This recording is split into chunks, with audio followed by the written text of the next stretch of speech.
Other important data that can be gathered using drones is on particulate levels in the atmosphere. We've integrated a 4.5 kilo payload of an aerosol counting composition, extinction and sizing system. Have you got that? An aerosol counting composition extinction... I can't even say it. An aerosol counting composition, extinction and sizing system.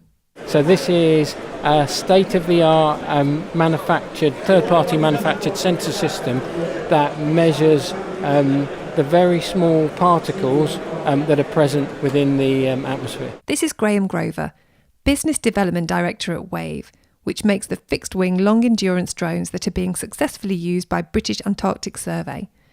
Its 3-metre-long Prime Mark III has a 4-metre wingspan, and right now it can be found busily collecting data in the skies above Greenland. If all goes to plan, this information being gathered by Aarhus University in Denmark could help save the world.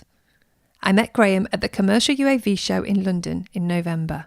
We have sold 3 platforms to a Danish university called Aarhus University, and they are taking those platforms up to a place called Station North in Greenland, which is at 82 degrees north. It's one of the most northerly inhabited places on the planet, and they have integrated a huge amount of atmospheric monitoring equipment to look for and measure the amount of particulate black carbon in the atmosphere.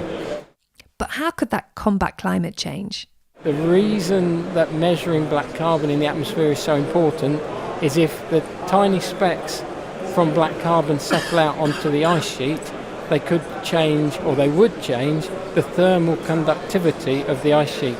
And if you change the thermal conductivity, the ice sheets will melt quicker. So what the scientists are doing are trying to understand whether the atmospheric black carbon is changing the rate of melting of the Arctic ice sheets. Using the fixed-wing drone is cheaper than the alternative means of data collection, which is using manned aircraft. There are also environmental advantages in using a lot less fuel. In fact, Graham says it uses 10 times less than a family car, as it only uses half a litre of unleaded fuel per hour of operation. Of course, for drones, the holy grail of operational efficiency is battery technology, but 30 minutes seems to be the maximum battery life at the moment, making batteries more suited to the vertical takeoff drones. Extending battery life would increase operational time and effectiveness.